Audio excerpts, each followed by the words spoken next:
Hey, Raiders. Yeah, I was away for a while, just having a quick break.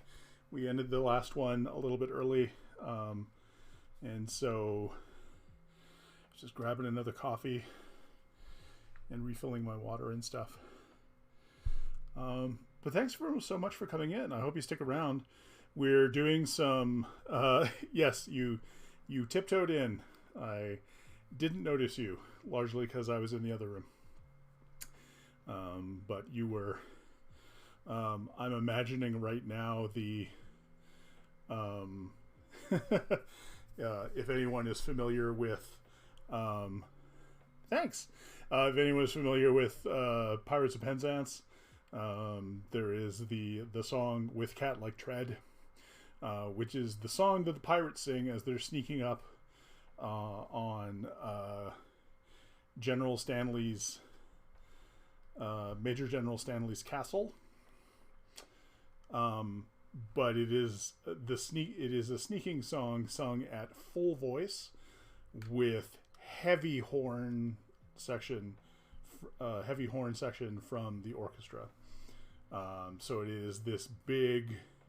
If you can track it down, and I think it's actually on YouTube, so you don't have to go look for it very far. There is the. Yeah, absolutely. Please do lurk. Thank you for the raid. Thank you so very much. You are actually my first raid as a squeaky new affiliate. I just got my affiliate email this morning, and so welcome. If you want to give the channel a follow, please do. If you want to subscribe or gift subscribe or any of that sort of stuff, you absolutely don't have to be here. It is enough that you have just shown up. But if you do, at least through the rest of the year, all of the money I get from that is going to go to Extra Life, which is what I'm doing this stream about today. So thank you very much for being my first stream, or for my first raid on stream. This is awesome. But yes, I highly recommend tracking that down. It is some wonderful stuff in it, but Kevin Kline as the Pirate King is perfection. No one plays. I don't think there's anyone I've ever seen play menacing and not that bright as well as Kevin Kline does it. And there are two movies that stand it out. When I recommend this, by the way, they did a filmic version of Pirates of Penzance that is it's quite obviously filmed on a soundstage, so it still has that stage feel to it, but it is a movie and it has all the camera stuff in there, up to the point where like the final fight scene actually happens. They get very very meta about it. So the final fight scene between the pirates and the policemen happens in the town of Penzance. They start fighting at Major General Stanley's castle, and then end up breaking through the backdrop of another Gilbert and Sullivan production, HMS Pinafore, that is being performed by the Penzance Gilbert and Sullivan Society. And so they end up fighting in and around the orchestra for this staged production of HMS Pinafore with like the members of that cast, and it's fantastic. Highly recommend you go and track it down on YouTube and watch it, because it is a lot of fun. But anyway, no one came here to listen to me talk about Gilbert and Sullivan, although I could do that for a really long time, because I really enjoy them as, people like, they hear the funny songs and they sort of dismiss what they were doing, but they were doing a lot of very both innovative and like breakthrough stuff for the time period that they were in. Certainly now it's nothing amazing or spectacular, but for the time period that they were in, they were doing a lot of interesting stuff, and sort of pointing out a lot of foibles of British society that needed pointing out. Anyway, this is the last segment of my solo Saturday thing. I have been going since 10 o'clock Mountain Standard this morning, noon Eastern, running solo TTRPGs. And so this is the last one that I am doing today. Thank you so much for rating into that. I hope you watch along. I will put quickly in chat, exclamation point, extra life. Ta-da! I'm doing these streams in support of Extra Life. It is my charity of choice. It is my sort of passion charity. I've been raising funds for it for the last 10 years, and will continue doing so for like 10 years more, and then 10 years after that. But if you are so inclined and you are able to, please do go and check out my donation page. There are a few different ways to donate, and there are some awesome TTRPG related incentives for donating at various levels. All of them sort of center around the fact that I will create stuff for your game that you can use at the table. Getting your I will say that getting your GM's permission to use it is totally up to you. I take no responsibility for that. You know, apart from if we're both on Twitter and you want to be like, you know, hey, Dorklord Canada created this thing for me, can I use it in the game, and tag them in, you know, I can do pleading puppy dog eyes at them, and maybe get them to, you know, try my best to convince them, but really the final decision is up to them.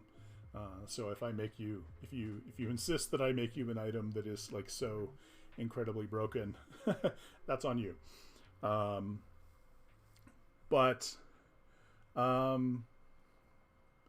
Yeah, and then also through that, on that page is a link to something I created about a month back called the Oath of the Hive. So if you play D&D, the Oath of the Hive is the answer to my question that, quite honestly, I feel that every gamer has asked themselves at one point in time: how can I play a paladin who is also a sentient swarm of bees inhabiting a suit of armor?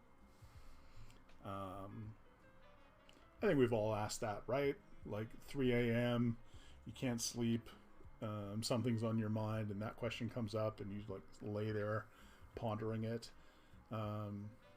Okay, maybe that's just me, but anyway, I finally answered that question for myself. I created the Oath of the Hive. It is available on my itch page, which you can link to through my donor page. Just click on the link and go through. It is $2 on itch, and all of the proceeds from that also go to Extra Life. Basically, from now until the end of the year, if you see me out in the world and I'm sharing a link to something that is going to cost you money, that money is going to go to Extra Life. So, yeah. But that is what I've been doing all day. We played some wonderful games earlier on. We started with Sigils in the Dark, which is a wonderful journaling game in which you create an evil mage's spellbook.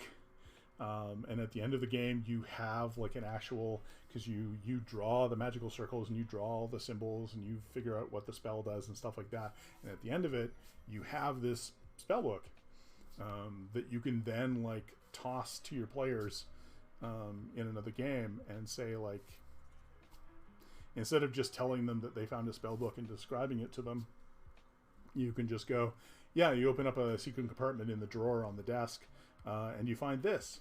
Whoomp. and then the players get the joy of like going through this physical artifact and finding out all the details and secrets and all that stuff. And you can at that point you can customize it a lot for your campaign. So that was a lot of fun. And then we played a little softer, gentler game called The Witch's Almanac, in which you search through a grid of cards.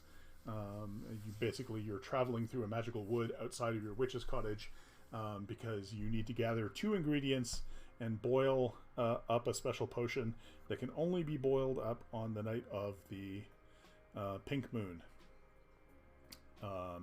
And you discover to your horror that it is the night of the pink moon, and so you need to get moving. And so you have basically 8 hours, but like time is funny in the magical wood.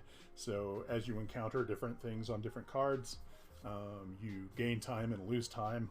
And so you are desperately trying to find these 2 ingredients that are sort of hidden, that are represented by 2 cards that are out in this spread, and then get back to your witch's cottage in time to brew the potion.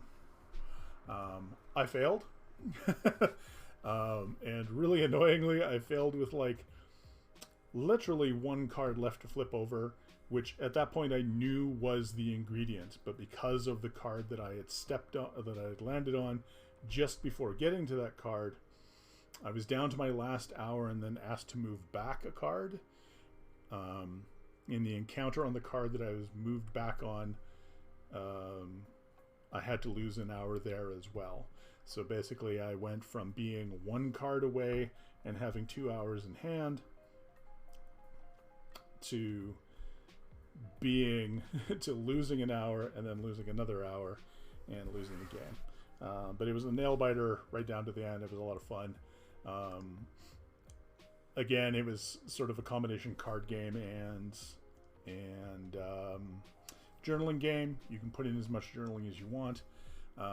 When I'm running journaling type games on stream, I tend not to do a lot of writing because honestly, I think it's probably really boring for you to like watch the top of my head as I'm like head down scribbling in a journal. So I tend to just like talk about the encounter and describe it, because I think that's more interesting for the people watching.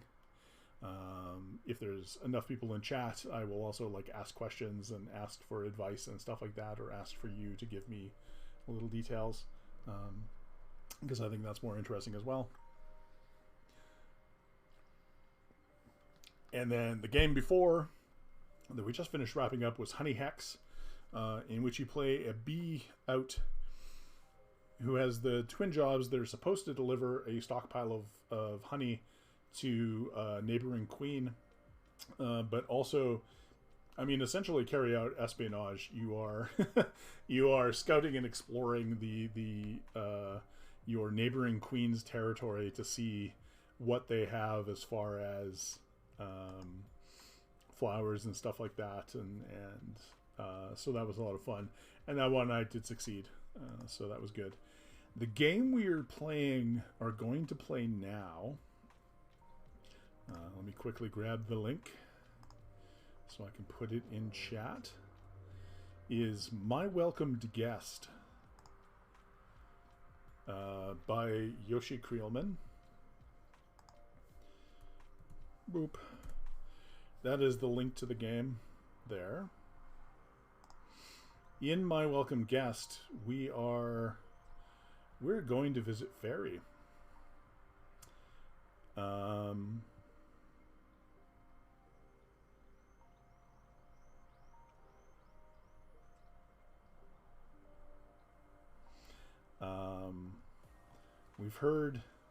We've heard good things and bad things about Fairy. We finally have the opportunity to go and visit, and so this is largely a prompt and then journaling game about your visit to Fairy. As it says in the game, you can, depending on how long you make your prompts, or like how long you make your entries for each prompt, you can decide to make this game like as long or as short as you wish. And so it's really up to you how long it takes you to play it. The thing I love about these types of journaling games is that like sometimes you're just in a mood to write out stuff, and sometimes you're not. And either way, you can play through it, and you can sort of decide how much effort you're going to put into it. But either way, at the end of it, very similar to what I described with like Sigil in the Dark, where you have a physical object. You don't so much have a physical object you can show the players, but at the end of it, regardless of how much detail you've put in, you sort of have a basic framework of encounters that now, if you needed to, or maybe that's your goal from the very beginning, maybe you're sitting down to play one of these journaling games specifically to create a framework or a structure for an adventure for a table that you're GMing. But now you have that framework of encounters that you can look at, and you can sort of like decide then. You can flesh them out as you need to. You can drop the things you don't need, depending on the game that you're playing and the number of people involved and that sort of thing.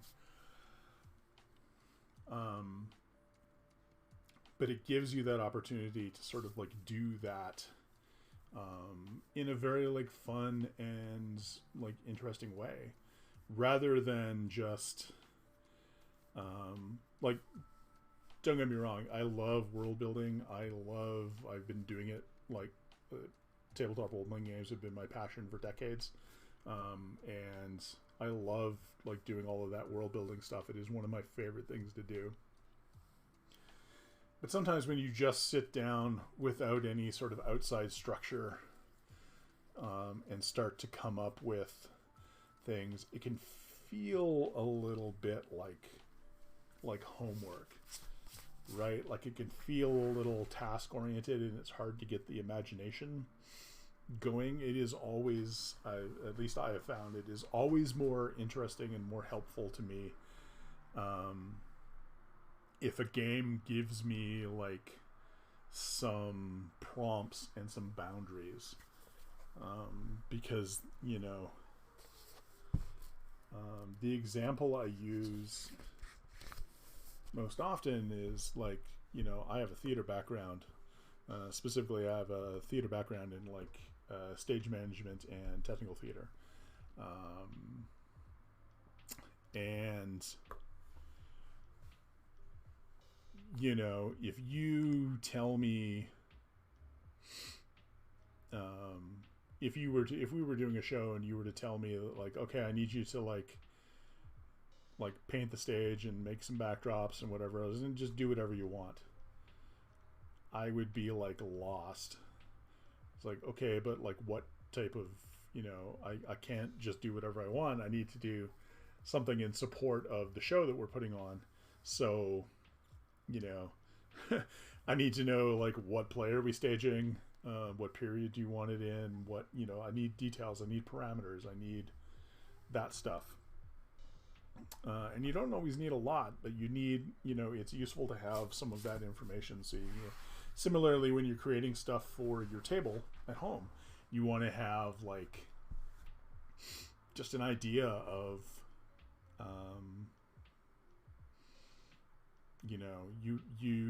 you already have some of that information if you've been playing for a while, or at least you have the character sheets even if you're just starting off. If you've had your session 0, then you have some information about your characters that you can use to sort of flesh out your world. But you need some of those establishing details, and you need some boundaries and parameters to help you, I think,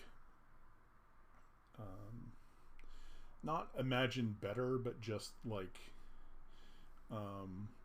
imagine more accurately. Yeah, of course, I can always like give me 5 minutes and I will just, improv or imagine up something outlandish and ridiculous, or, whatever. But if it's not specific to the characters that are in my game, it's not really going to be interesting to the players, right?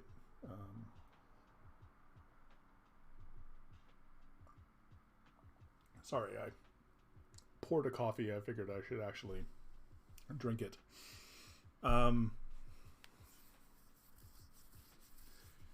So yeah, long story short, too late. I think that it is important to have like those sort of, you need to have details and to have that little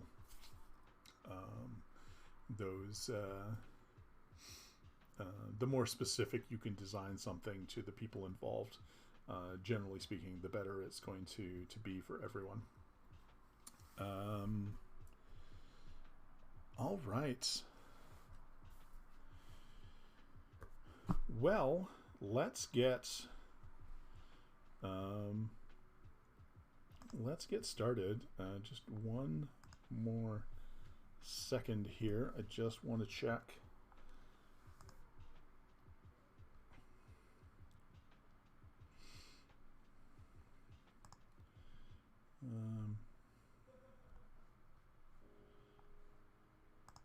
Just going to retweet my going live tweet. I scheduled it to go off about 20 minutes ago, so I'm just going to retweet it. Pull in hopefully some last minute people, and then we're going to get going and play this game. But yeah, thanks so much for being here. I am like a very, very new streamer. I only started back in I only properly started back at like near the beginning of October. So I've been at this for maybe a month and a half. So not very long at all. I did try to start in September with like some very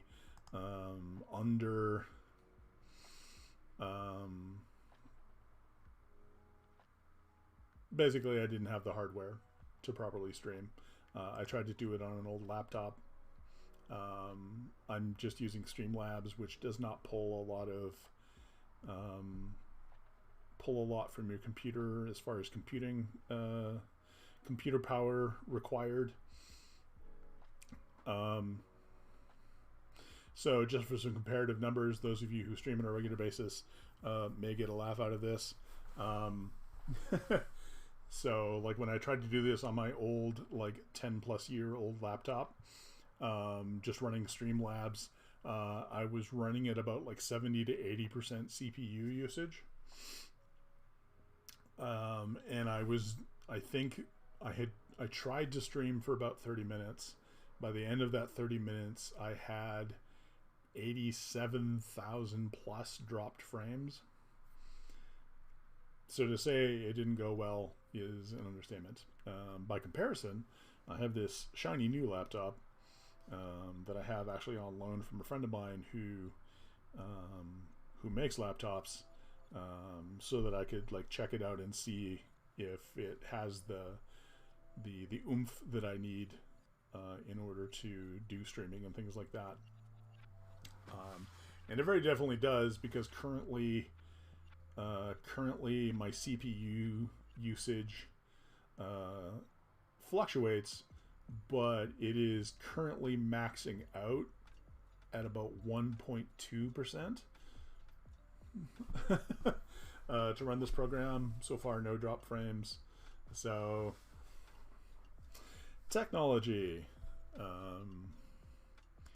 which was very, very exciting for me, because I was extremely disheartened when I tried to do that and it failed.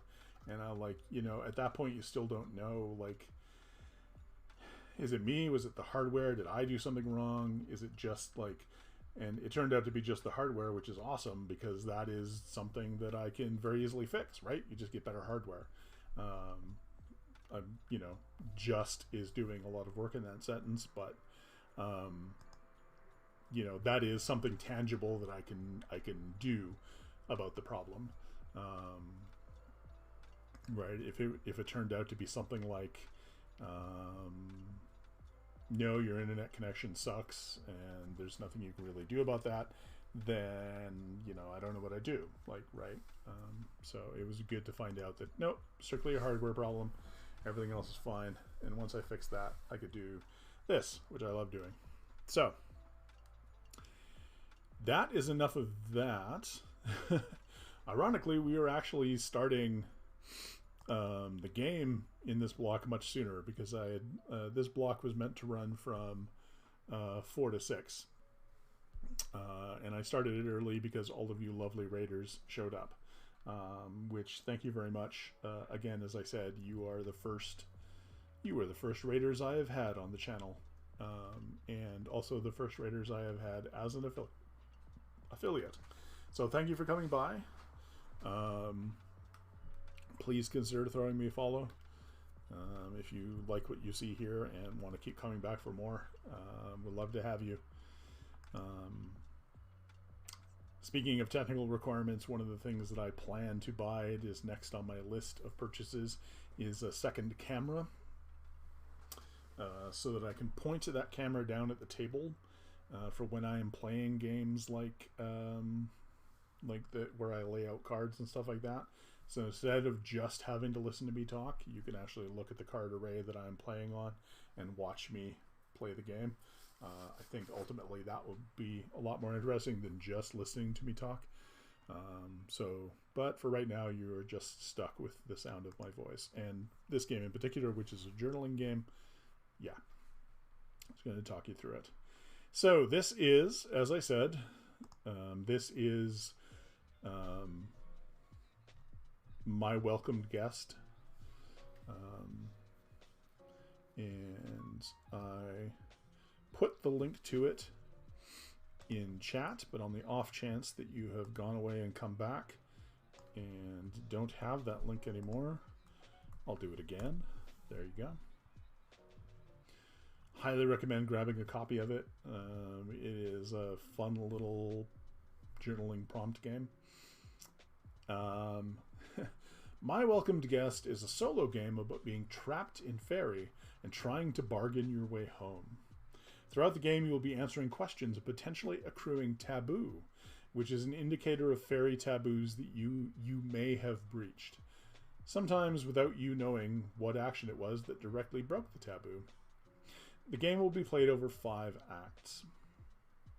So what you need to play is something to write on.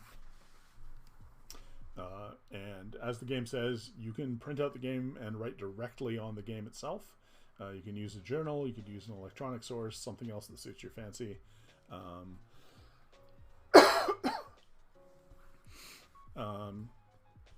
If you are not an avid journal collector like myself, then yes, I highly recommend getting open up a Google Doc and use that.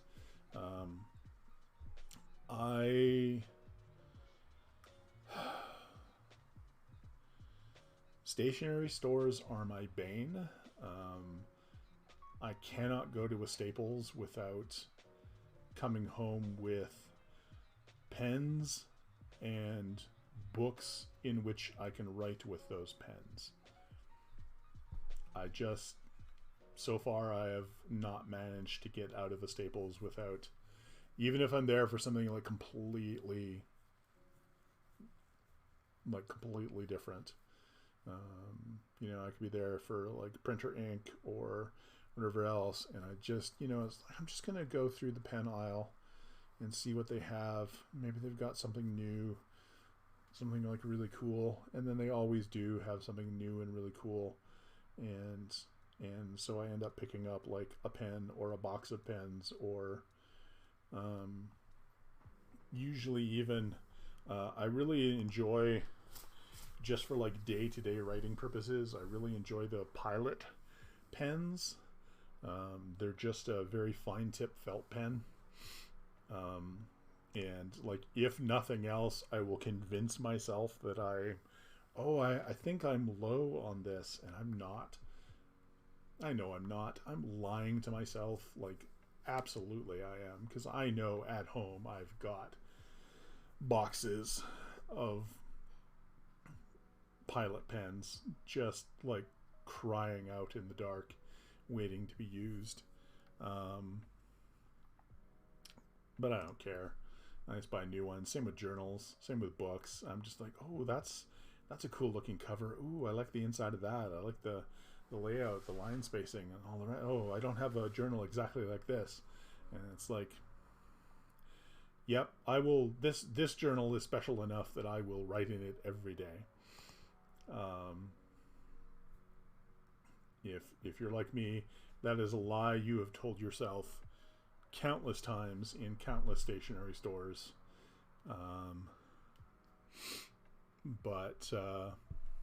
Yeah, there we are. So I'm going to be writing, making notes in a journal, and also just talking out loud to all of you. Something to write with, obviously. If you have a favorite pen or pencil, get that. If not, anything will do. A pen, pencil, or a crayon. A 6-sided die. Right there. A place to accrue taboo marks. I'm just going to make little hash marks at the top of my page. So we're going to do that. During the game, there are occasional prompt tables on the right-hand side besides questions that will be in italics. These tables are optional and serve to offer further suggestions that you may pick from or roll to get randomly. The answers you give will greatly determine how long this game takes you. A lot of brief, concise answers will result in a shorter game. Longer, more descriptive answers focusing on the various sensory inputs, a sense of awe and wonder, and a hesitation of the unknown will result in a longer game. For longer answers, you may need more space than provided on these pages. So, and I think part of that is also like, what do you plan to do with? So if you are playing through this game in order to sort of create a framework for adventures for your group table, maybe you just want some like short point form answers so that you can then sort of flesh that, like allow your players to help you flesh that out. Completely up to you. So we're going to be somewhere in the middle, I think, because it is the end of my streaming day and my voice is starting to go a little bit. So, speaking of my voice going to take another delicious sip of coffee because that is just fantastic for your vocal folds. It really isn't. Don't believe that. However, coffee is delicious. So, what is good for your vocal folds is water. So I'm going to drink some of that too. Okay. Act 1. You've heard stories and rumors of Fairy. A magical, mystical, ethereal place full of contradictions. A place where all seasons exist simultaneously. A place where 100 years may only take a day, or you could be gone for a day only to return and find everyone you knew had passed a century ago. What story have you heard that made you curious to visit Fairy? What was so enticing? And there is a table here with 6 possible choices, so I'm going to roll on that table. You could, of course, make up like anything that you want to yourself. I want a little prompt, so I'm just going to give myself one. 2, unimaginable beauty. Yes. I have wanted to visit Fairy because,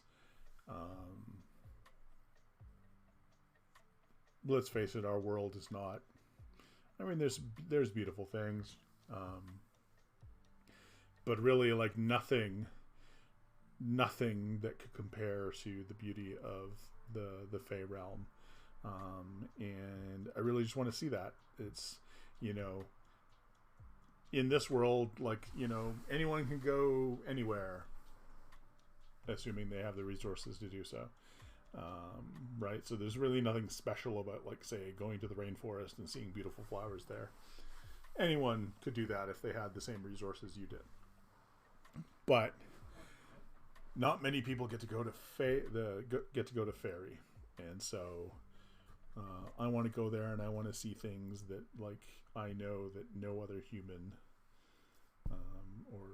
are very likely no other human has seen.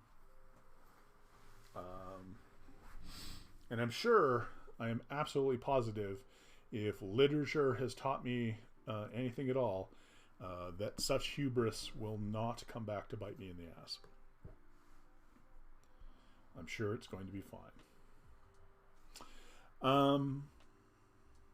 What tale of warning rung so true that it kept you from exploring too deeply? Until now. I'm going to roll again. Because there's some good choices here, and I don't know which one I want to go with. 1. Trapped forever. Yeah. I don't want to get trapped here. Like, first of all, what's the point of like taking in all of this unimaginable beauty and being the only person who has seen it if I can't go back and then brag to everyone I know that, yeah, I'm sure that trip to Yellowstone National Park was fantastic. I've been to Fairy. Just throwing it out there. Yes, I'm positive the Bahamas were beautiful. I've been to Fairy. Right? If I can't do that, like, what's the point?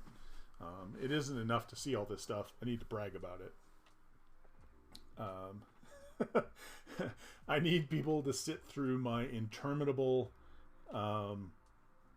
like slideshows of all my photos of Fairy, which are inevitably going to be they're not going to come out properly, so you're not really going to see anything. You're going to see like, you know, either like dark spots or like this really over bright light and stuff like that, so it's all going to be like washed out.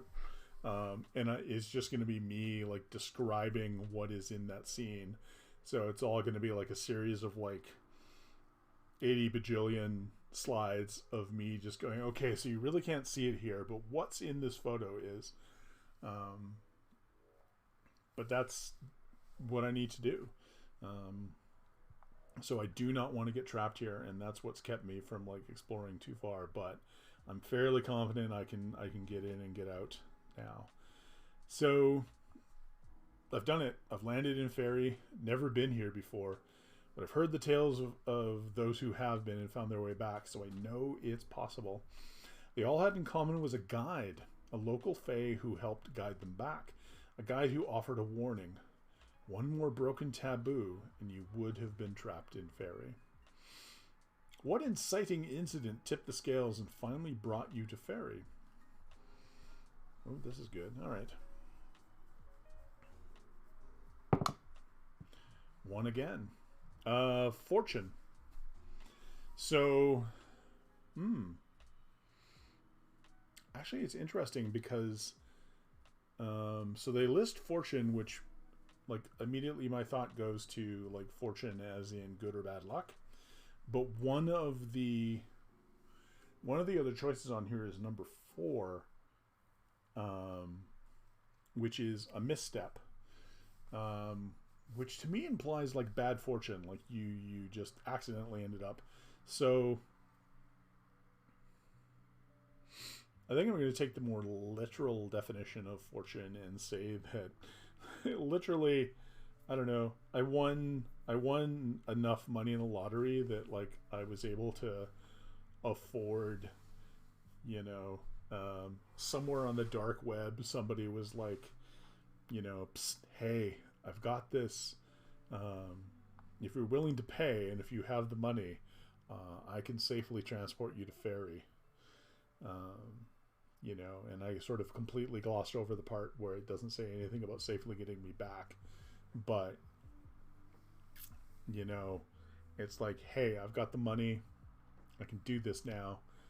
I'm going to Fairy. And so, you know, like those rich people who like pay to get on a rocket ship and go into orbit for a little bit so that they can say that they've been in space. Yeah. By the way, a little side note related to that. I love the fact that almost immediately on the heels of like Jeff Bezos and like other millionaires who were, or other billionaires who were like basically buying a ride into like low Earth orbit.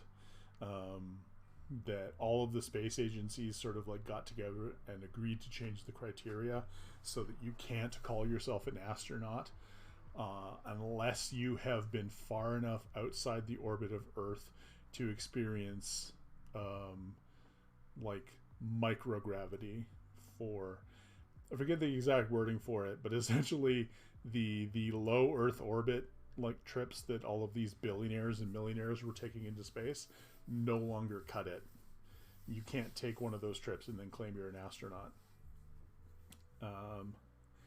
Which frankly I love, because let's be honest, that was the only reason a lot of them were doing it, right? So that they could like strut around and say like, technically I'm an astronaut because I've been to space. And like NASA and all the other space agencies are like, well, technically you haven't, because you didn't get into space enough. Yeah,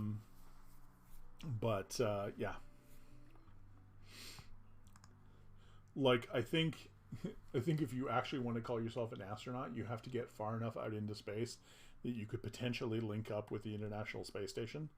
Like that is far enough out.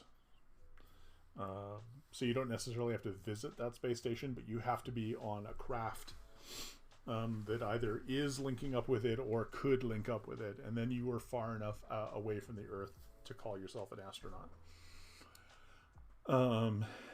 Anyway, so yes, my character is one of those turds. He amassed enough money and then is going to blow like a big chunk of it, I don't know, maybe all of it, on a chance to go to Fairy.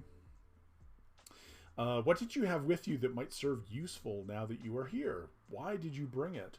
What do you hope it will accomplish?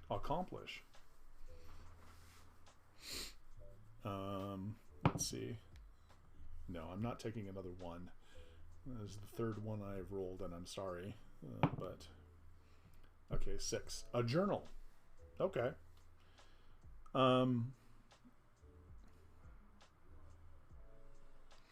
Yeah, I mean, I brought a journal with me because I don't know what's going to happen. There are all those stories of people being in Fairy and they sort of lose their memory of it to like a greater or lesser degree.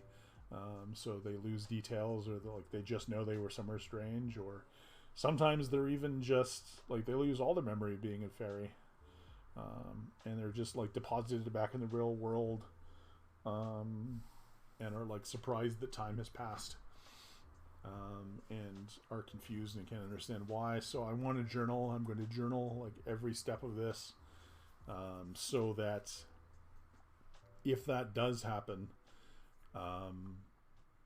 I will have something to explain why I don't remember what is happening, or what has happened to me, why I have lost time, that sort of thing.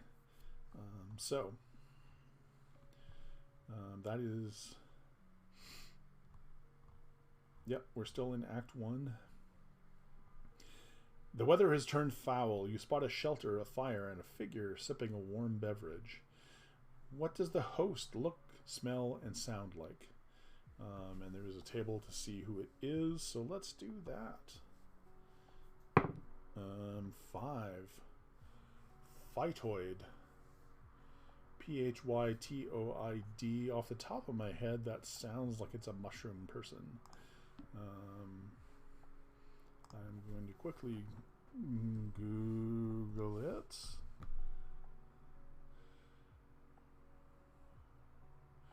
Resembling a plant. Plant-like. Okay, so not necessarily a mushroom person, but a plant-like person. Yeah, I come across this campfire, and it's sort of odd to encounter like a plant person using a campfire.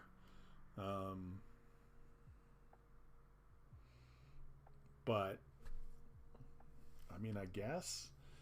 I mean, it's just, hopefully that's not hopefully that wood didn't come from like another sentient plant. That would be sort of grim and dark. But I'm not going to ask any questions because if it is, I don't want to get in the middle of that. I'm just going to enjoy the warm fire. But yeah, so I think my host is like this plant. Like I'm thinking like a smaller treant type of thing, but it is covered in. It has that sort of like parasitic flowering vine growing through it.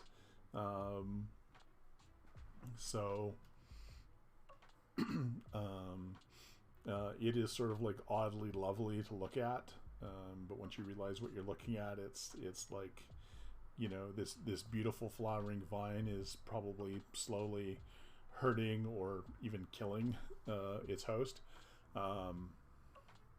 But for now, yeah. So sort of getting the smell of the campfire, but also the smell of the flowers off this thing. I'm going to say it's like a very sort of like sharp flowery smell, like very like if you've ever smelled like a lily or something like that, there's a little bit of, you get that flowery smell, but it's a little bit astringent.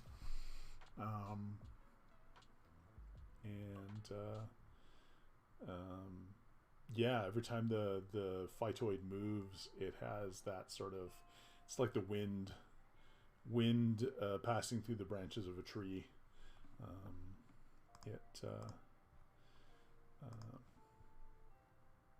You hear the leaves rustling in the branches, clattering together.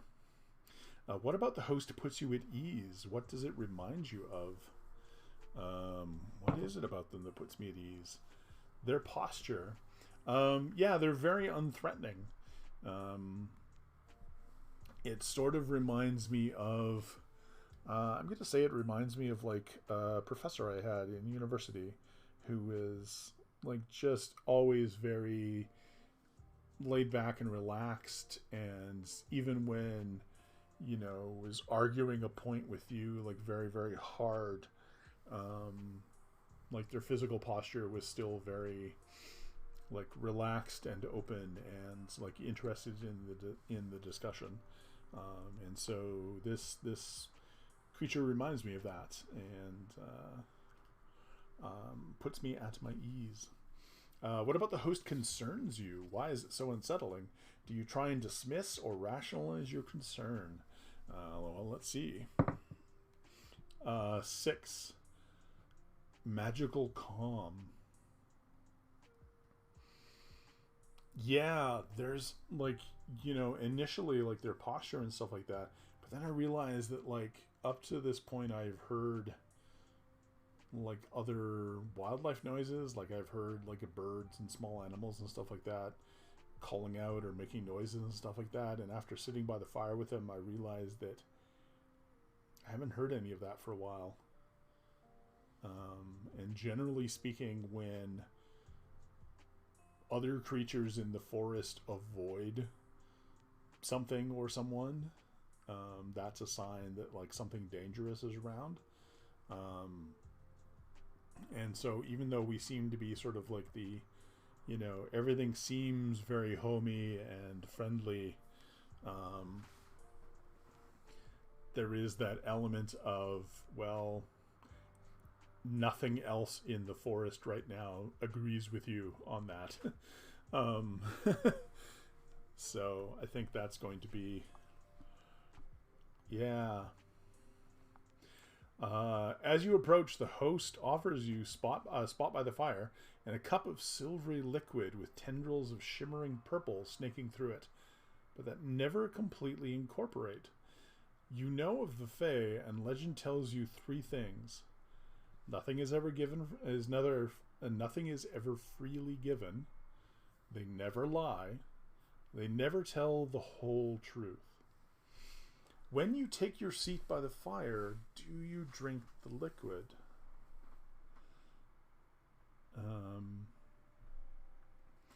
If no, add 1 to taboo and go to Act 2.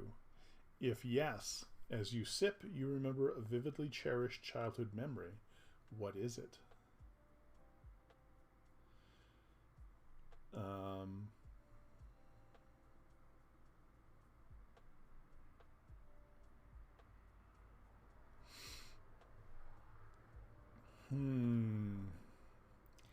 I mean,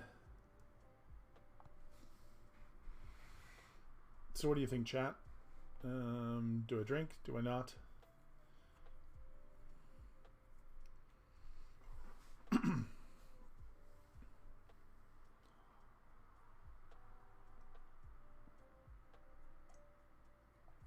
I am going to take a sip of my delicious coffee. But should I take a sip of this silvery liquid with purple running through it? And like tendrils of shimmering purple that never really incorporates. So it's almost like a weird sort of, I'm picturing like bubble tea, but instead of like bubbles, it's tendrils. Which, if it's like bubble tea, is going to be delicious. If it isn't, this is going to be awful. I mean, I gotta drink it, right? I don't want to get a taboo mark this early in the game. We got like 4 more acts to go. Yeah, I'm going to sip it. So if yes, as you sip, you remember vividly a cherished childhood memory. What is it? 2, a ritual. Oh, okay.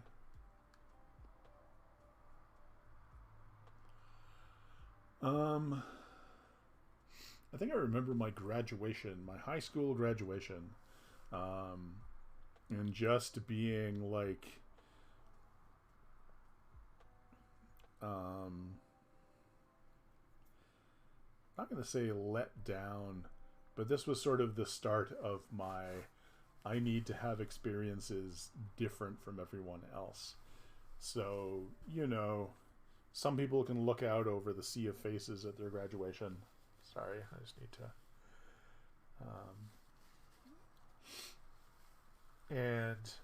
And be like excited about the fact that they get to share this with all of their friends and their classmates and stuff like this. And instead, I think my character was like, I'm here having the same experience that like these, I don't know, 200 other people are having. Like, we're all graduating, yay us. Like, this is just another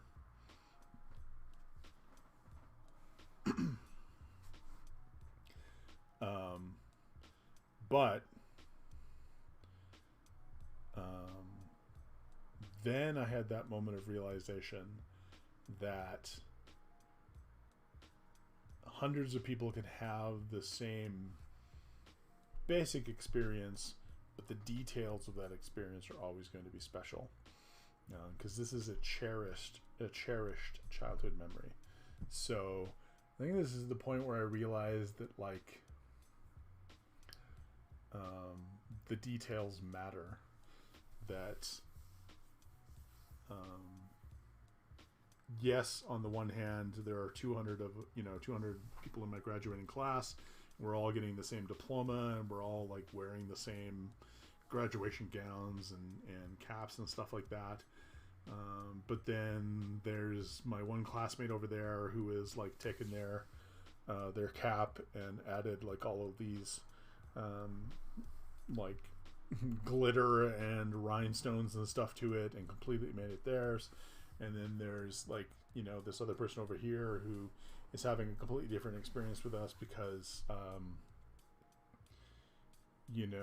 their parents passed and they're being raised by an aunt, and so like that must be weighing on them, like the fact that their parents aren't here to see them.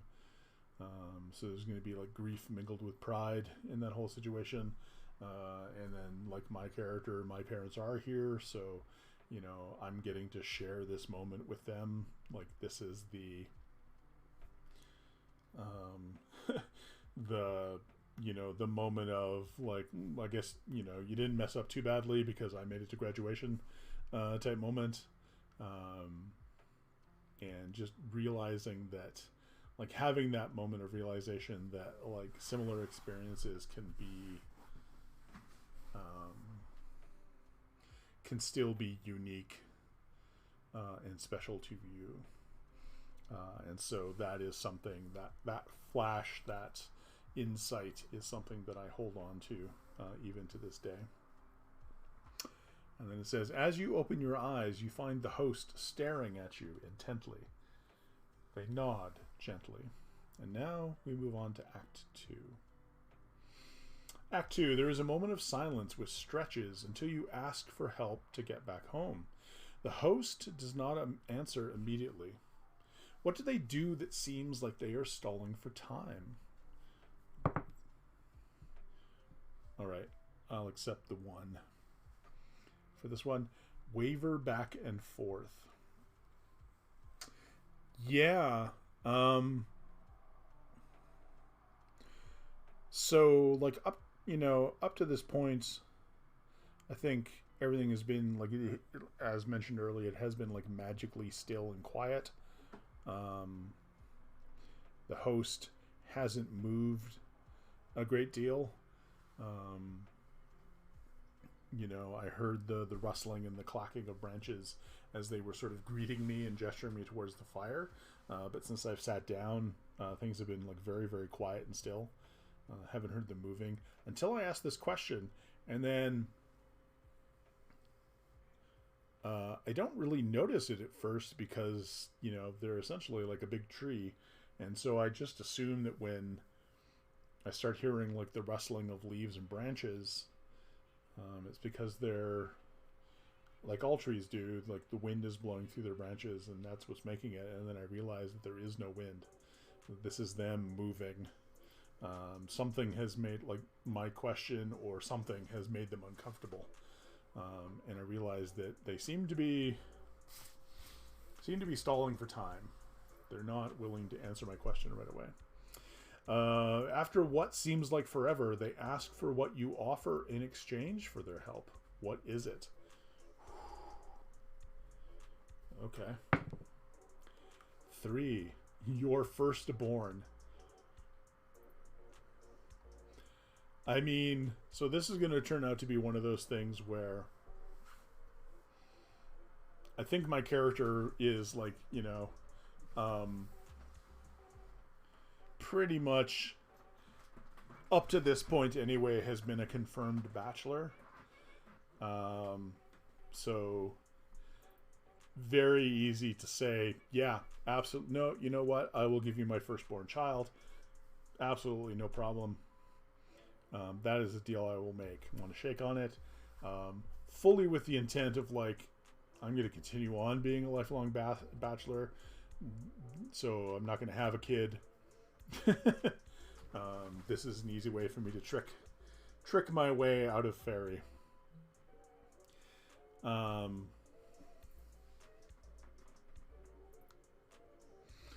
And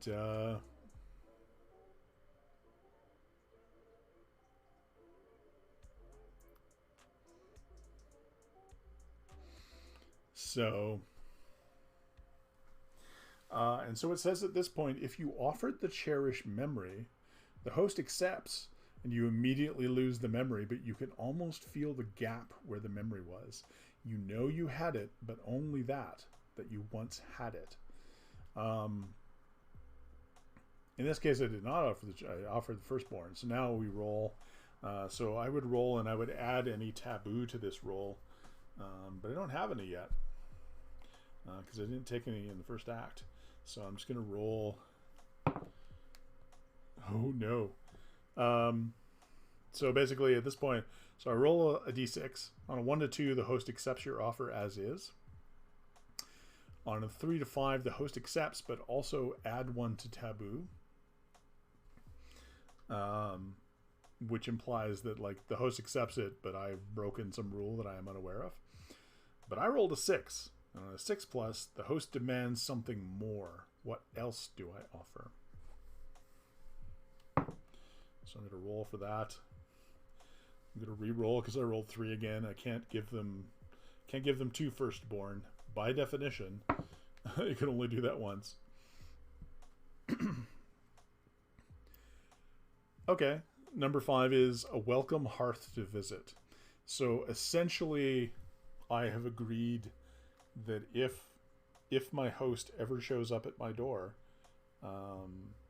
they will be my honored guest.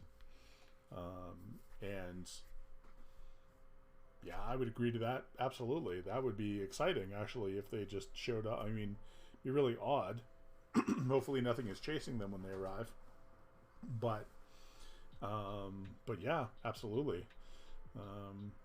Don't know how I would explain that to the neighbors. Hopefully fairy glamour would kick in and they would appear as something like, innocuous that I wouldn't have to explain away. But, we'll worry about these details if they ever happen. Who knows? Maybe it's as difficult for him to find, or it to find its way into my world as it was for me to find my way in here. So it may never come up. I think my character is putting it in the same slot as the firstborn thing. It's like, it's never going to happen. So sure, I will promise it. But in any case, I've promised my host my firstborn, and that my home is open to them if they come for a visit. And yeah, I mean, if we were writing a story, and we sort of are, we can sort of see where this is going, right? The confirmed bachelor, when I get back from Fairy, the confirmed bachelor is going to find someone and fall in love and have a child, which I am either going to have to give up to my host, or try and find a way to trick them out of taking my child. But we haven't got to that point yet. We are at the beginning of Act 3. Once the bargain of help is accepted, an exchange of questions begins. Roll 1d6 and answer the question. You know the answer will give the host power to entice you and keep you here. What are the answers? Do you tell the host honestly and completely? Cross that option off and roll again. When you roll a crossed off option, continue to Act 4. Okay. So, first my host begins asking me a series of questions. First question, 4. The host tells you a story of when they visited your home. I'm guessing the home world and not specifically my house. You recognize it from a story your grandmother told you from when she was a child, yet the host talks about it as if it was yesterday. What was the bargain your grandmother made with the host? How does the host's version differ from your grandmother's? Do you tell the host your grandmother's version? If you do not tell it, or tell it completely, add 1 to taboo.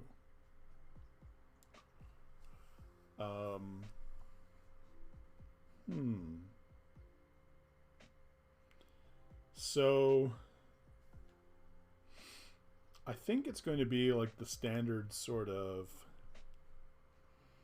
I think it's going to be a story from like when my grandmother was younger, like a child. And it's going to be about her getting lost in the wood, and how she seemed to be like discovered, like how the trees like seemed to, she got lost and she couldn't see where she was, and then all of a sudden like the trees sort of started to like move, the branches would move and stuff like, and intertwine, until there was like really only one pathway that she could follow. She followed it for a while and it led her back home, and she doesn't know how or why, but She remembers, like, as she's following the path, carrying on a conversation with somebody, like whispering, like almost as if it was the trees talking to her. The sound of like the voice was made up entirely of like the susurration of wind moving through branches and leaves, and she made a bargain that she made a bargain that someday one of her kin would come back and visit Fairy, and suddenly it clicks into place for my character that, like, the large amount of money. I know I said earlier that it was like a lotto thing, but I don't think it was.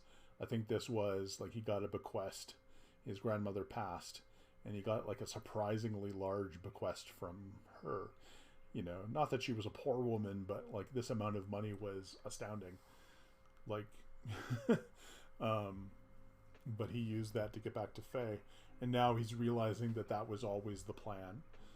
That his grandmother always had that in mind for him, and that in fact it was his grandmother who had instilled a love of Fairy and the Fae in him. Not even a love, but a curiosity about it. That, you know, that has brought him to this moment. How does it differ from the host version? I think in the host version it was nothing as, like, the grandmother makes it out as if they're like, oh, the forest was protecting me and it was like this beautiful thing. And I think the host was just like, yeah, I was like visiting your world, and like some little creature started making this really annoying, like, high keening noise. And it was just really freaking annoying. So like I set up this pathway, and, you know, basically it was like, look, I will, you know, follow the path and I will get you out of here if you will just stop making that noise. And the grandmother said, yes, absolutely. My family will come and visit. And the host was like, okay, you don't really have to do that. No, I insist. And so, I mean, yeah, I think I tell my host, like, my grandmother's version. Maybe my host will get a kick out of the fact that I think I'm so shocked by putting together like all the bits and pieces and realizing what has brought me to this moment that I tell it almost without really thinking about it. Like, I just I tell the truth. I tell the story, and yeah, I think that's so that's that one. So now I roll the 6-sided die again. Now if I roll a 4, because I've already done this one, we immediately go on to the next act, Act 4. And in fact, I don't. I roll a 5. The host tells you a story of someone who wandered here and is still here as part of a bargain. You recognize it as another villager who went missing last year. Do you ask what the bargain was? If you ask, they will tell you, but you add 1 to taboo. If you don't ask, how do you change the subject so as not to give offense or let on you know something about the situation? I was thinking of this as being like more in the modern world, but that doesn't necessarily mean, I mean, there are still villages in the modern world, right? They're just these small towns and stuff like that. So, I think at this point I realized that, like, I knew this person had gone missing. Ooh, sorry, got an alert. Oh. Somebody trying to post a link. And links are... yeah, sorry, links are forbidden. I guess thanks for the follow, but I don't know who you are, Detroit Happens, so No, I can't look at it. And I'm fairly certain I'm not your bro.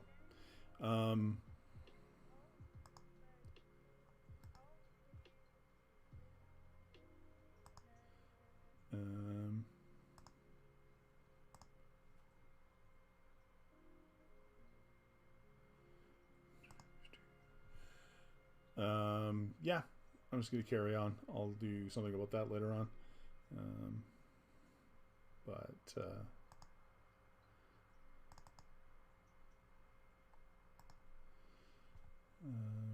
Yeah.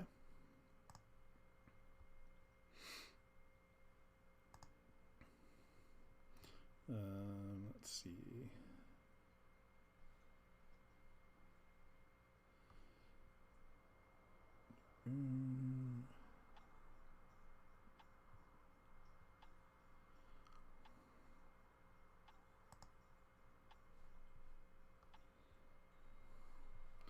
Nope, that's not what I want.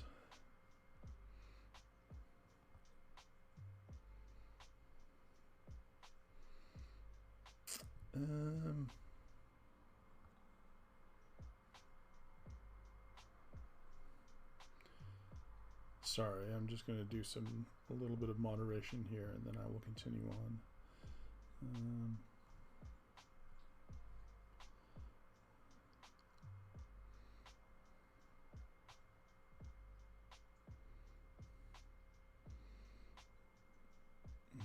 Okay.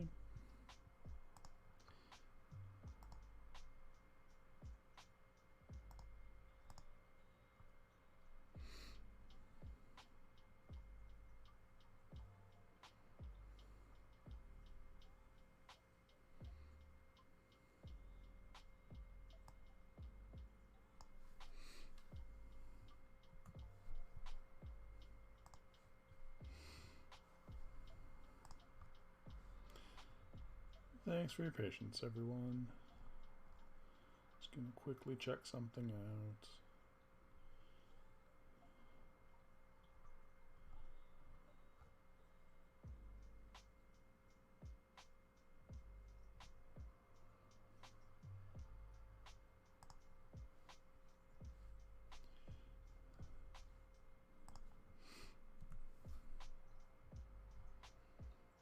Okay.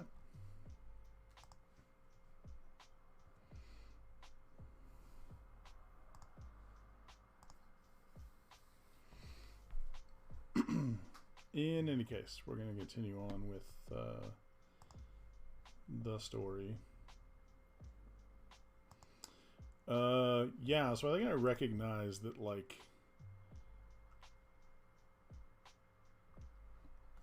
this person has gone, like, I knew this person had gone missing. I didn't know they had gone missing into Fairy, but now things start, like, dropping into place. And I don't think I'm going to ask what the bargain was. I don't think this was a particularly nice person. So I think this may have been a situation in which they just got on the wrong side of a fae. Yeah, there's no reason why I should stick my neck out for this person. It's up to them to get themselves out of the situation, which is horrible and selfish maybe, but like I said, they're not a great person, so I'm just going to leave them. If we don't ask, which I'm not going to, how do you change the subject so as not to give offense or let on you know something about the situation? I think just like, yeah, no, that's fat. I mean, does that happen a lot? Do people like often just wander in here and make bargains? You know,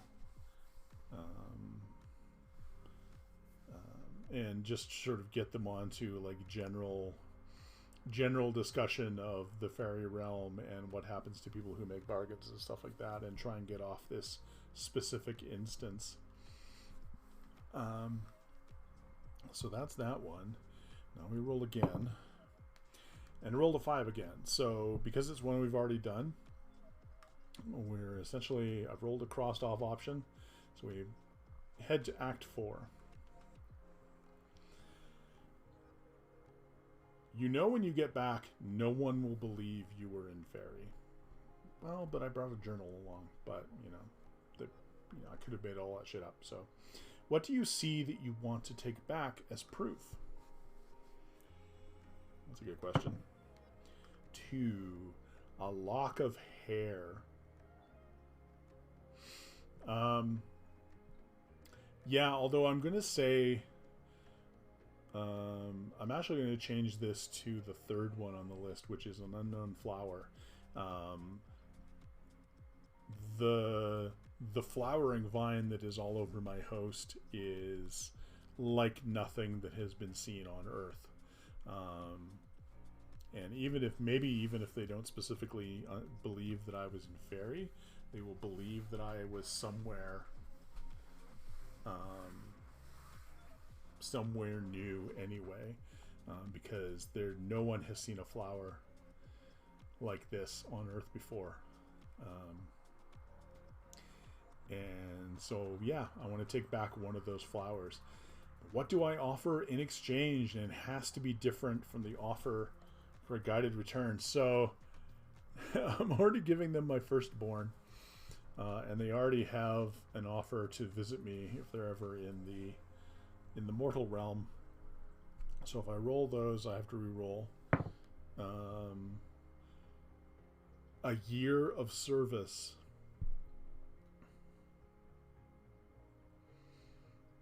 Okay. Yeah. I mean, I think, like, how bad can it be? 1 year of service.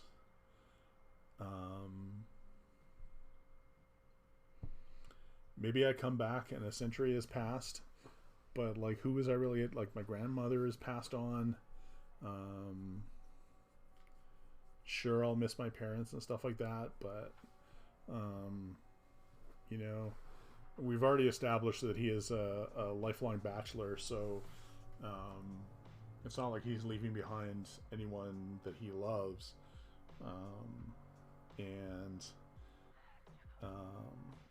So even if there's a time difference, a time shift, and he comes back and it's like a century on,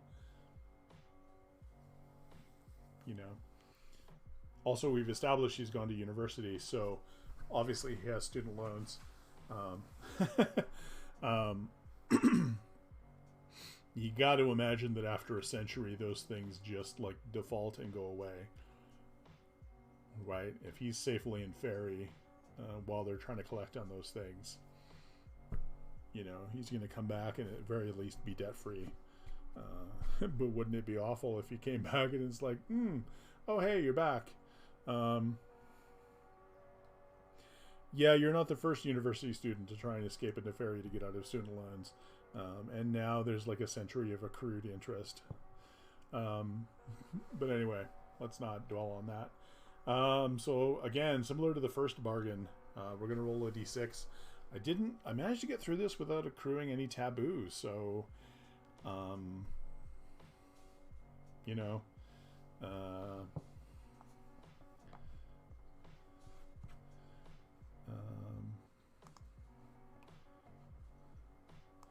sorry, I'm just going to quickly look something up.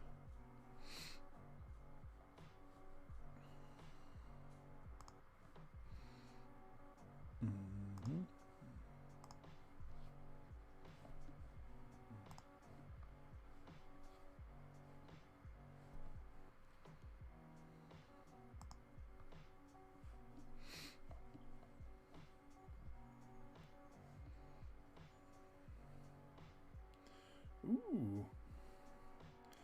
Wow, when I pop into wow, when I pop in there are just like so many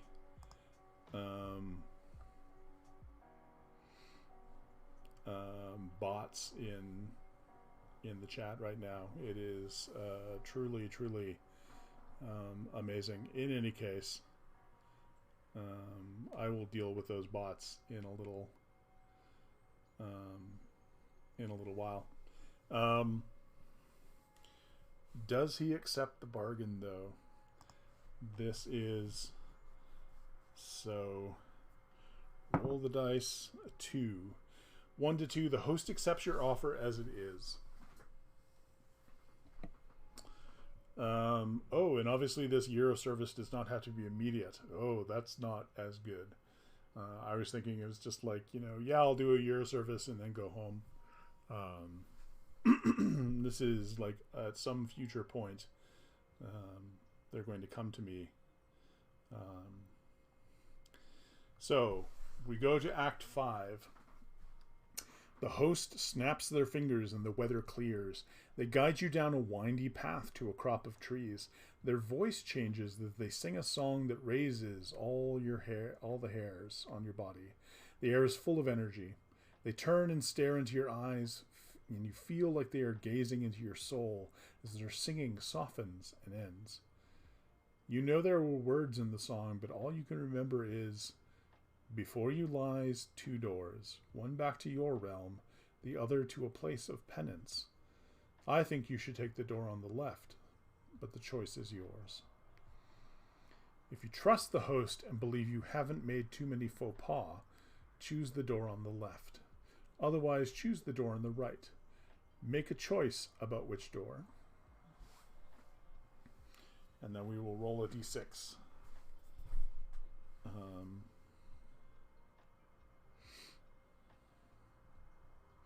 You know what? I haven't accrued any taboo up to this point, and I've been pretty open and honest with my host. Even the ways that I was trying to trick by like promising a firstborn child, that could like backfire on me too. But I think I've been pretty open and honest.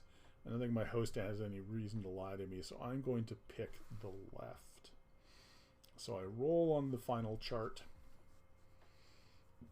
I would add any taboo to this. I don't have any. That's why I feel pretty confident. I roll a 2. So on a 1 to 4, the door on the left leads you home. So on a 5 to 6, the door on the right leads you home. And 7 plus, there must have been a third door, which is the one that led you home. So I get home safely. I have safely navigated my way through Fairy and home again. Yeah. And that is my welcome guest. That is as simple as it is to play through. I think that was a lot of fun. If you play this on your own, of course, you will write out like the entries for yourself and do sort of your own journaling, and you can be as detailed as you want. You can do, but you know, I think just from that, like just from that little structure, you know, I have the skeleton of an encounter that I can run, right? Like I can have the party in like a campaign that I'm running, you know, whether they purposely go to Fairy or not, I can have them encounter this creature,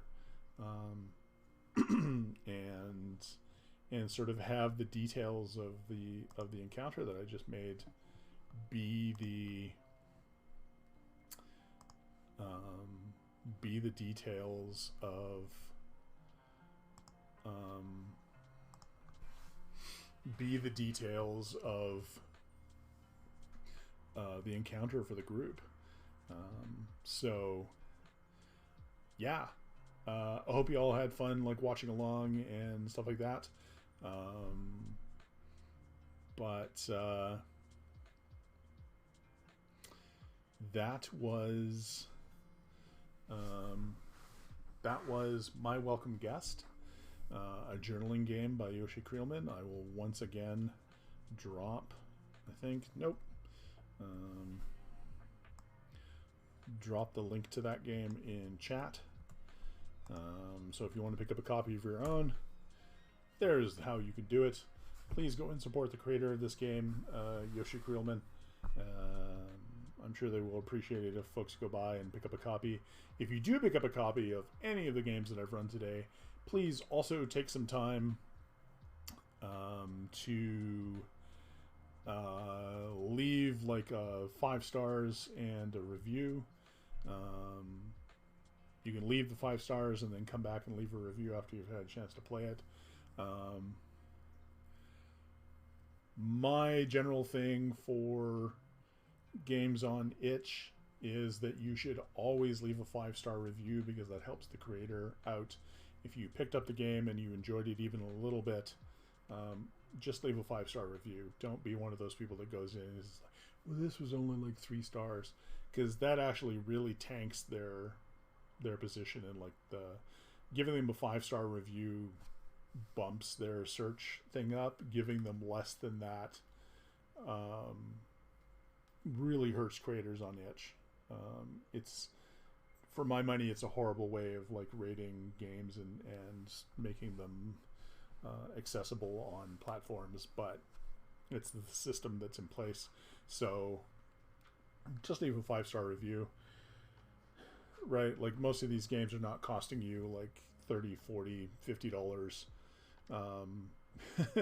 You know, if you've only paid a couple of bucks for the game and you manage to get like anything out of it that you can find useful at your table, you are ahead of the game. And just give them a 5-star review.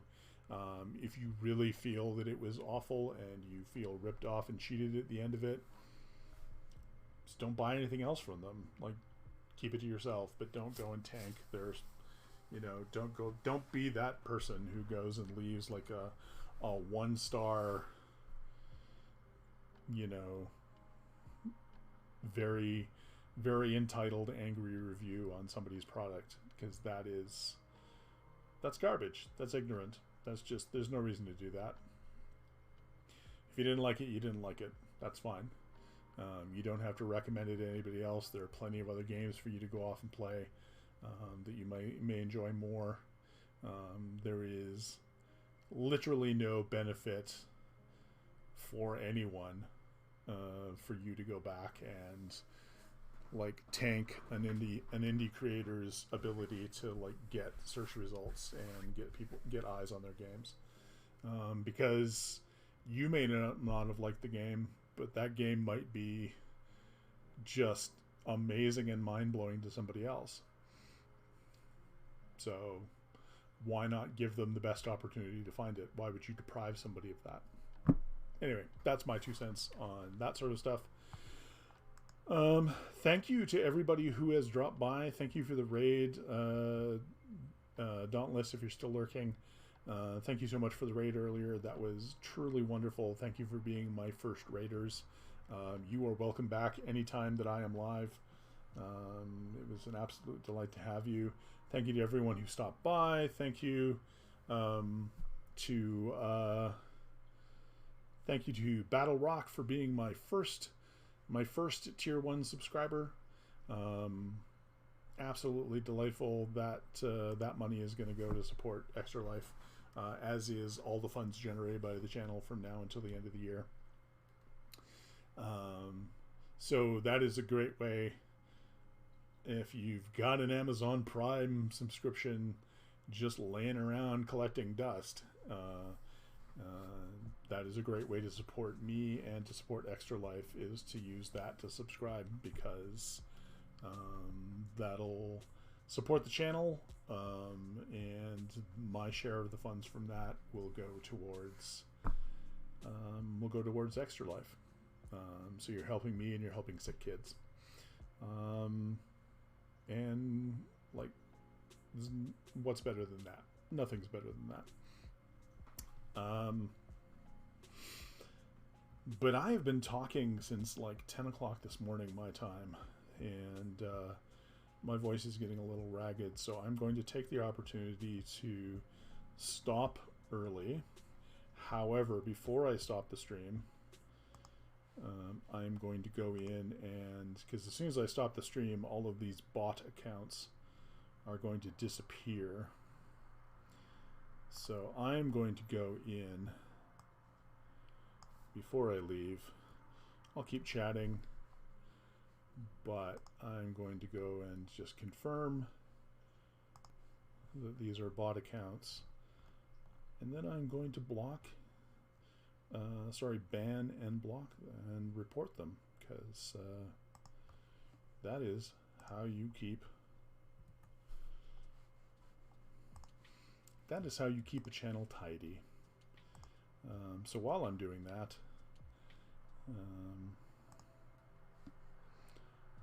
I will just keep chatting with you. If you are hanging around and you're not just lurking and stuff like that and you want to engage, if you have any solo TTRPGs that you've really enjoyed and you want to tell me about them, please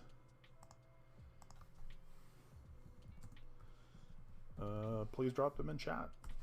I would love to hear about them.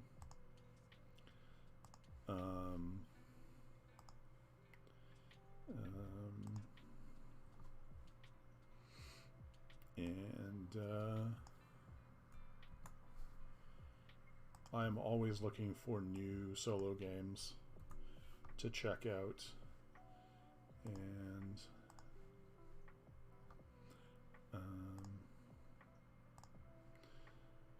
and play either just for myself or on stream.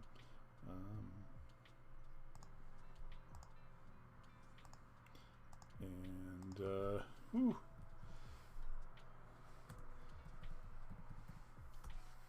See, I moderate on other channels, and I have a link at which I can check to see if someone is like a bot account.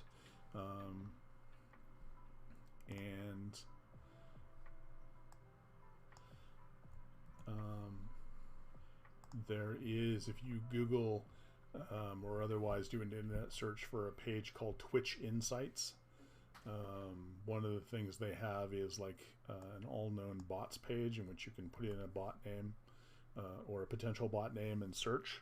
And like one of the ways they know it is that, right, if I'm online, I could be in an account.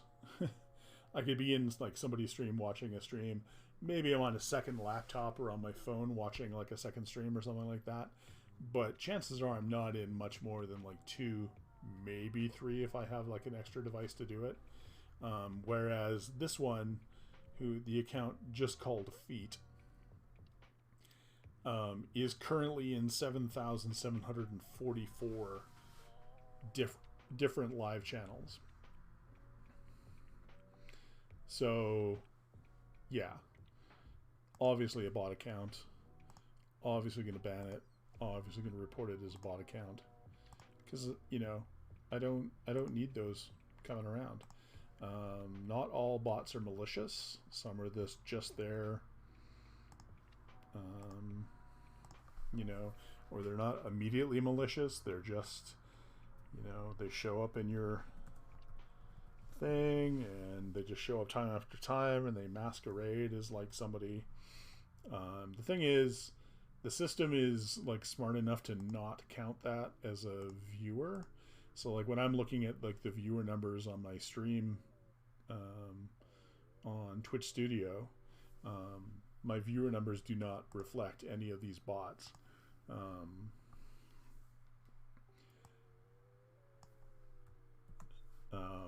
So you can get like, so they're very much coming after people who are like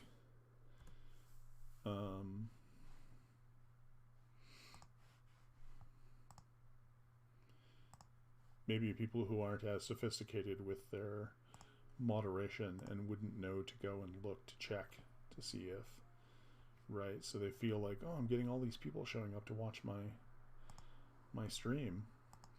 And the problem is, even though the streaming software doesn't register them, I think there's the potential to get in trouble with Twitch if you allow too many, right? Because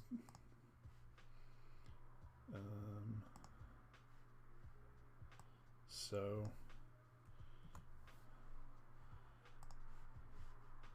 also basically it's just annoying. I don't need bots like showing up in my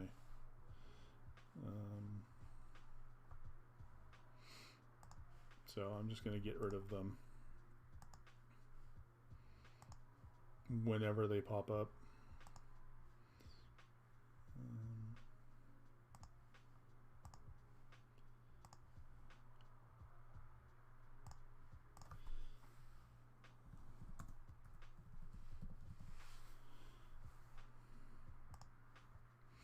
And I mean, I don't know. because I'm actually seeing like a few names that I know I've reported on other channels that I moderate. So I don't honestly know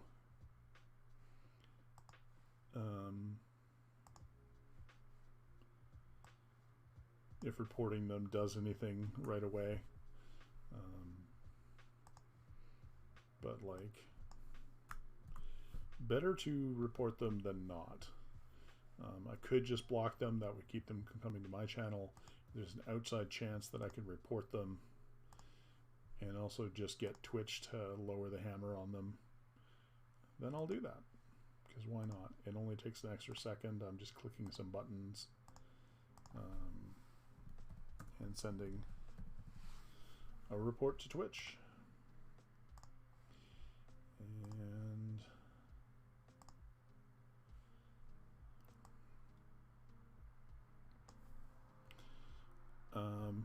that is, by the way, the best way to figure out the difference between someone who is a lurker and a bot account is if you go to Twitch Insights and put the name in there, they won't come up as a bot. Somebody who just goes into a channel and lurks and stuff like that is fine, right? Like, you know, we all interact with media our own way, and if someone just wants to come in and lurk, that's great. I love that.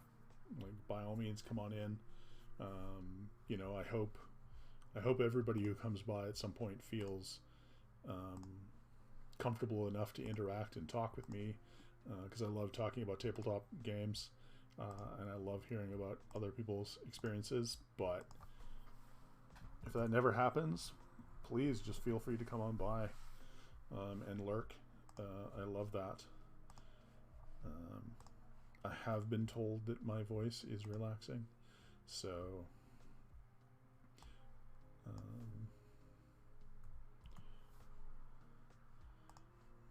but I don't necessarily put any stock in that. Okay, I think that has cleared out all of them, at least for now. I'm gonna get out of that view.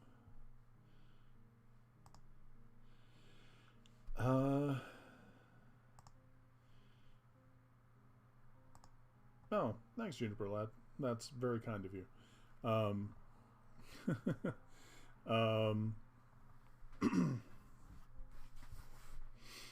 And see, I checked. Oh, hey, Tess. Different handle outside of Twitter. Yeah, that makes sense. I know a lot of people have different names everywhere. Back in June, when I had the new icon and branding work done, I basically committed to making myself Dork Lord Canada everywhere, because I knew I was going to start doing more streaming and stuff like that, and I got tired of being having to go through the litany of, so I'm Dork Lord Canada on Twitter, but I am this over on this channel, and I am this over on Twitch, and then you can find me here. My website is called Renaissance Gamer, and so it was just like, no, I need to, if I'm going to have branding work done, it's yeah, I mean, and Ali did just an absolutely bang up job. I love everything about my branding, right down to the logo is very reminiscent of the Canadian loonie, which is why. So if you're unfamiliar with Canadian coinage, you can go and Google it. But basically, our $1 and our $2 currencies are coins, which we have nicknamed the loonie, the $1 coin. It is sort of a brassy looking thing, but predominantly it has a picture of a loon on one side when it isn't being used for some sort of commemorative thing, and then a picture of the monarch on the other. We still hold on to that for some reason, but I mean, I guess I got to put something on the other side of the coin. Might as well go with that. So we'll see how that changes now that the Queen has died. and King Charles is coming in. I'm hoping Canada decides at this point to like put something else on the other side. Like, can we just not anymore?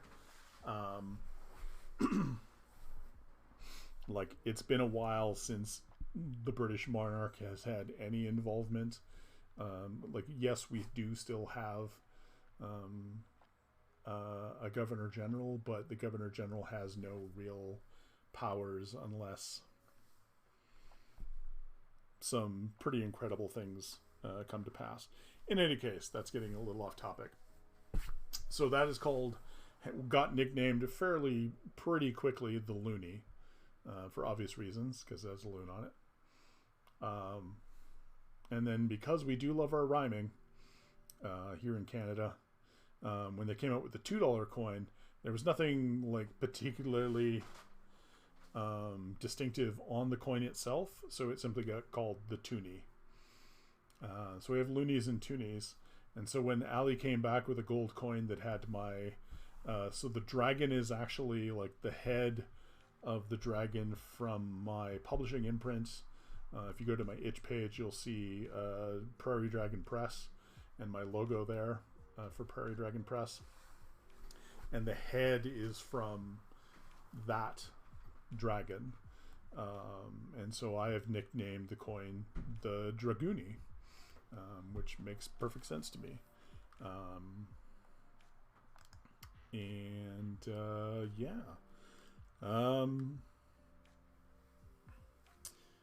But I really love everything Ali did. They did a bang up job with my branding, and I cannot thank them enough.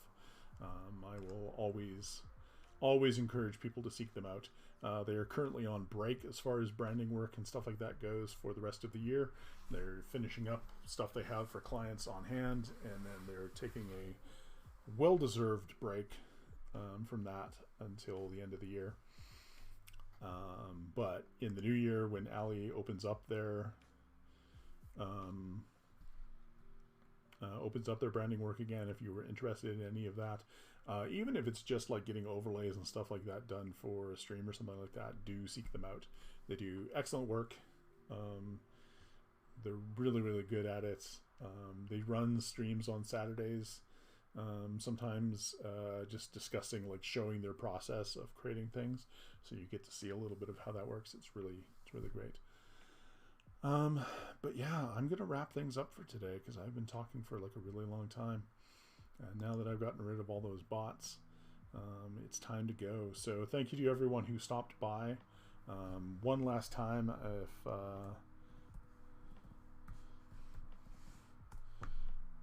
that is the link to my donation page. So if you would like to donate to Extra Life, please go through. No amount is too small.